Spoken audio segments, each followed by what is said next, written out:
Ассалаумағалейкум, құрметті көрермендер. Менің атым Жоларымсын.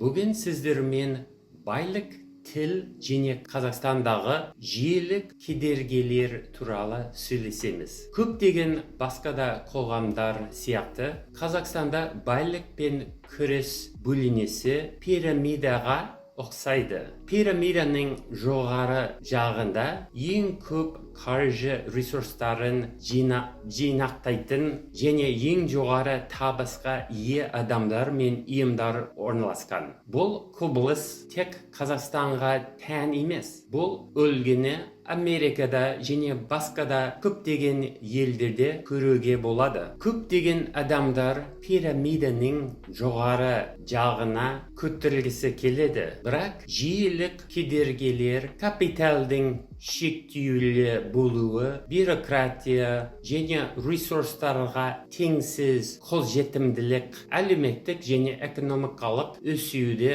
қиындатады. Пирамиданың төменгі бөлігінде халықтың көпшілігі өмір сүреді. Олардың табысы төмен, ал қаржы тұрақтылығы әлсіз. Бұл топқа аз жалақы алатын жұмысшылар, тек маусымдық жұмыс істейтіндер және бейресми жұмыспен айналысатындар кіреді. Көпшілігі экономикалық білімге, инфляцияға және сапалы білім мен денсаулық сақтау жүйесіне қол жетімсіз. Бұл олардың әлеуметтік экономикалық сатымен жоғары көтерілуі мүмкіндігін тежейді. Алайда Қазақстандағы осы құрылымда мен үшін ерекше қызықты аспект – тілдің рөлі. Мен байқағаным, адам экономикалық пирамидада жоғарылған сайын орыс тілі негізгі тіл ретінде жиі қолданылады. Тіпті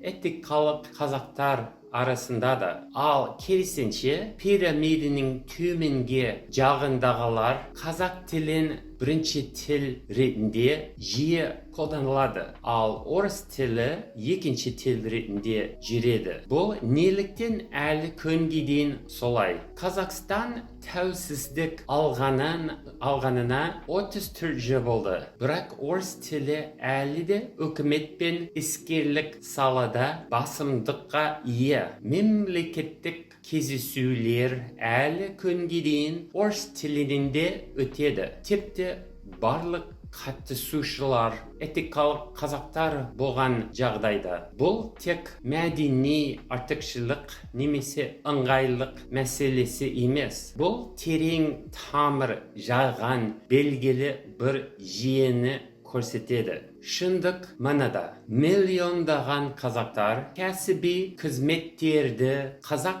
тілінде жүргізе алатындай деңгейде меңгермеген. Олар қарапайым күнделікті өмірде қолданатын сөздерді білуі мүмкін, бірақ ресми құжаттарды жазу немесе кездесулерде ақпараттарды қазақ тілінде баяндауда ақсаңдайды. Кез келген тілде жетік меңгеру үшін жүйеленген білім беру мен тәжірибе қажет етіледі. Мемлекеттік және іскерлік ортада кәсіби деңгейде жұмыс істеу үшін адамға кемінде 10,000 сөз білу және оларды жазбаша, ауызша және сандық коммуникацияда қолдана алу қажет. Мен үкіметтік кездесулерге қатыстым. Онда 40 этникалық қазақ болды. Бірақ барлық талқылау орыс тілінде өтті. Неліктен? Себебі көптеген мамандардың қазақша сөздік қоры сөздік жасар баланың деңгейінде. Олардың қарапайым деңгейден жоғары түсінбейтін тілде жұмыс істеуі мүмкін емес. Бұл ұят немесе ар-намыс мәселесі емес. Бұл білім беру жүйесінің кемшілігі. Қазақстанның білім беру жүйесі кәсіби деңгейде қазақ тілін меңгерген мамандарды даярламады. Қатаң тілдік білім беру және бағалау жүйесі болмаса, бұл жағдайы өзгермейді. Барлық деңгейдегі студенттерге келесі сыныпқа өту үшін қатаң жыл сайынғы емтихандар тапсыру қажет болуы керек. Сол сияқты жұмысқа қабылданатын адамдар, әсіресе мемлекеттік қызметкерлер тілді меңгеруін дәлелдеуі тиіс.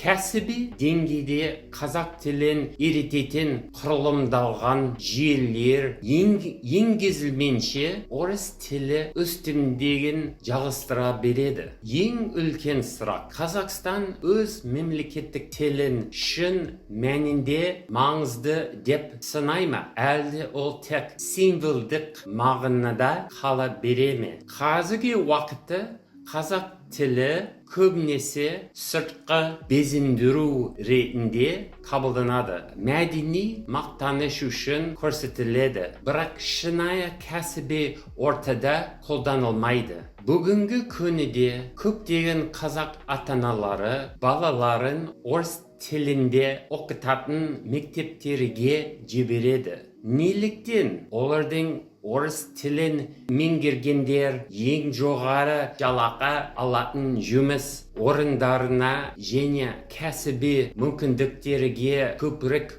қол жеткізіледі деп түсінуінде ме? Орыс тілді қазақтарды қазақ тілді қазақтардан жоғары қою қашан тоқтайды? Америкада соңғы 100 жыл ішінде жиілік құрылымдар қара нәсілділерге қарағанда ақ нәсілділерге мүмкіндік беріп, нәсілдік теңсіздікті нығайтты. Қазақстанда да осыған ұқсас қазақ тілді қазақтарға қарағанда орыс тілді қазақтарға зор мүмкіндік берер ме? Егер солай болса, бұл құрылымдарды қалай жоюға болады? Және қазақ тілі барлық деңгейде тек ұлттық символ ретінде ғана емес, нақты жұмыс тіл ретінде қалып тасуы үшін не істеу керек? Бұл туралы сіз не ойлайсыз? Сіздің ойыңыз маңызды. Пікіріңізді